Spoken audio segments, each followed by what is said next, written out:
All right, everybody. This is the doping podcast where I have my boy Jack Cutterback on here. Thanks He's for gonna having be me. my guest, and this video is sponsored by Heinz Ketchup. Mm. And yeah, so all If right, you want the real thing, it's got to be Heinz. what he said, indeed. So what this podcast is gonna really be around is doping in sports. Mm. What do you think about that? What do you think about doping in sports? I mean, obviously, there's been all the major scandals over the years: steroid era in baseball, early fighting, a lot of steroid use. The Olympics a couple years ago. I think it's a major issue that sort of has to be tackled. Mhm. I don't know what that has to be. Maybe there's leagues that allow steroid use or better testing. I'm just not sure. All right. Yeah, I think that I mean, man, we've seen doping a lot, and I feel like it's kind of inevitable. I mean, we just see it everywhere, and it really impacts the game, and people have a lot of different opinions about it. But yeah. All right, so let's go into some of these let's dive into some of these sports that we Yeah. see this the most. So, but you brought up the baseball steroid era. Yeah. What do you think about that? I mean, it was crazy. Records that will Quite never be frankly. broken again were broken. Yeah. You got Barry Bonds, Jose Canseco, arms the size of cantaloupes, hitting baseballs as far as you can. It's clearly Yeah. not safe. Pitcher got hit, they'd probably die. I mean, they were Yeah. just coming off the bat so fast, and it was a different type of game being played. Like, it sort of got away from the heart of baseball and started becoming all these like home runs, and Yeah. the game changed when all the steroids were introduced. Like a into it. home run derby kind of. And I just saw recently while I was doing a little Google search on it that our own Mike Schmidt, Phillies player, came out in an interview in 2006 and said that he openly used amphetamines while playing. How do you feel about that? That one of our greats that kids kind of looked up to, even younger generations kind of looked up to as like one of the best Phillies to ever live. Yeah, I mean, it's crazy. It just sort of proves that everyone in that era was doing it. Like, it was more, you were at a disadvantage in the era if you weren't Yeah. doing steroids. So, basically an even playing field where you had to. So do you think that players were wrong for joining in on kind of like this trend of using steroids? Because you said like you kind of had to use these steroids. Do you think players were wrong for joining in on this trend, or do you think that they had to keep up with their contracts and be able to keep up with the game and stay consistent? Yeah, I mean, I think history will always look at them a bit unfavorably, just because they're sort of, I mean, now branded as cheaters in a way. But I mean, if I was a player at that time, I'm sure I would have done it. I'm sure Yeah. you would have done it. I'm sure everyone would have done it. Everyone was doing it. Like probably I said not, yeah. before, it's a level playing field that needs to exist for a game like that to be fair. So, I mean, if 90% of the league was on steroids and 10% wasn't, I'm sure that 10% is going to be cut within the next week. Yeah. Like, it's just, it's hard. It's a hard issue to tackle. So, do you think that? So, do you think that back in that time, if these players weren't doping, do you think that they would still kind of put up these numbers? I mean, obviously it enhanced it, but do you think that this era of baseball still had great talent? Like, Look, there's an argument to be made no and yes. I favor the yes side, but not to the fullest factor that they were able to with steroids. Barry Bonds isn't going to get a home run record if he's not an amazing hitter. The guy was clearly one of the best hitters of all time and could definitely play in today's game. But because he did take steroids and was part of this era, there's going to always be an asterisk next to his name because of that. yeah. So, So you talked about an even playing field, Yeah. and we talked about this kind of same general topic in your podcast with John Jones and doping in the UFC. Do you think that it's fair that if John Jones is doping, that his opponents are doping? Like, do you think that's an even playing field? no. I think maybe in the future, if doping ever is allowed or there's leagues where it is allowed, it will never be allowed in fighting sports. I think it puts another level to the scary factor that Yeah. someone could die in there. And when you have two men juiced up on steroids going at it, it's even more likely to happen just because they have that much more power behind those punches.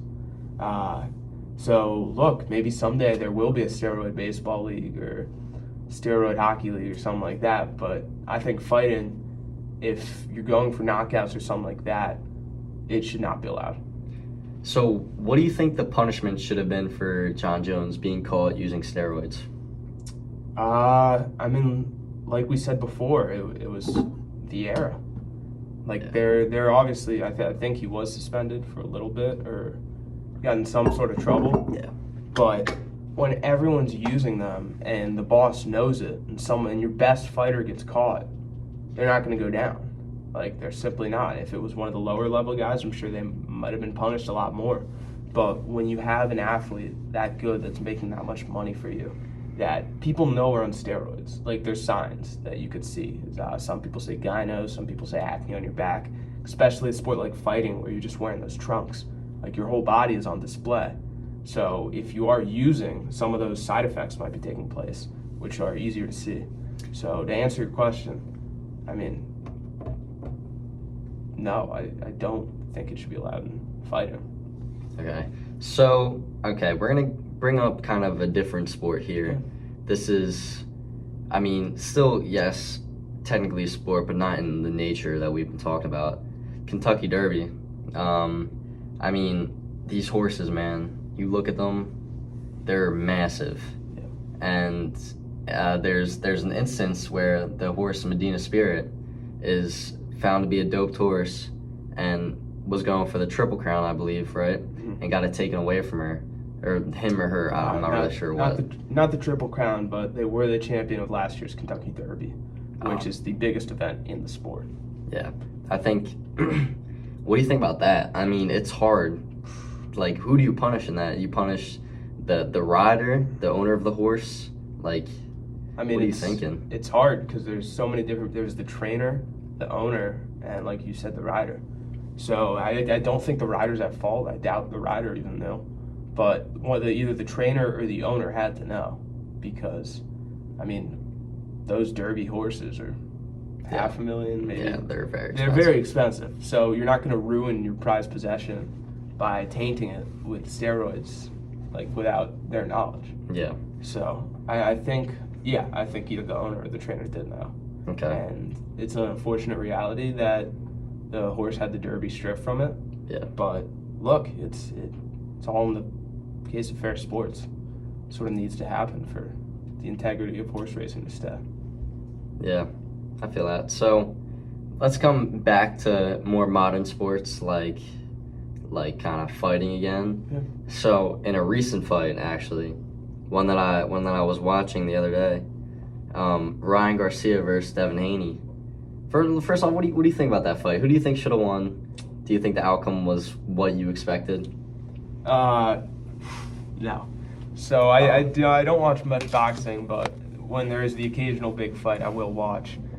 I believe the incident that you're going to refer to is steroid use that might have allegedly happened in the fight. Mm-hmm. But on the fight, I didn't watch. I watched the highlights, but it looked like Ryan Garcia won significantly, undisputably. He did win undisputed. I think he won by like 1 or 2 rounds. Mm-hmm. But I think that watching the fight, it was a pretty close fight in the beginning. I think Devin Haney was only really staying in the fight because he was getting like little strikes, like just getting those numbers up, while Ryan Garcia, he was getting those big strikes. Devin Haney didn't have one kind of punch that kind of really set Ryan Garcia back. Ryan Garcia had 4 of those punches in that fight. And allegedly now Devin Haney is coming out, and officials are coming out and saying that Ryan Garcia tested positive for using physically enhancing substances. What do you think about that? Do you think this is true, or do you think it's kind of just a ploy to take the fame away from Ryan Garcia? Because there's been recent kind of topics with Ryan Garcia that have not been looking good for kind of like this bigger kind of elite community. Yeah, I mean, just to take a step back, the sport of boxing is in such a terrible place right now, where It is, yeah. there's 4 major belts, and in order to be considered a true champion, you have to unify all 4 belts from 4 different organizations. So just that sort of lets you know the shape of boxing right now. It's not too well organized. Another thing I know is this drug test was done by a third party. I don't think they were regulated like that. It wasn't USADA, which is the governing body in the United States for drug testing. It wasn't done by them, and to my knowledge, the fighter's claiming to be on ashwagandha or another ashwagandha and creatine, I believe. another supplement that would make you test positive for steroids.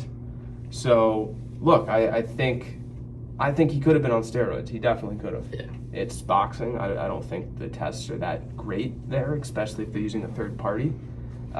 So yeah, I do think he could have been on steroids.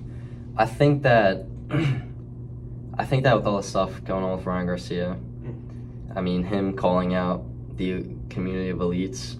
Have you seen the things about him calling out Bohemian Grove? How they kind of kidnapped him, made him watch things that were not very pleasant to see. I think that while this is just a conspiracy, this could be a way to kind of get back at him and kind of take away what he's been winning.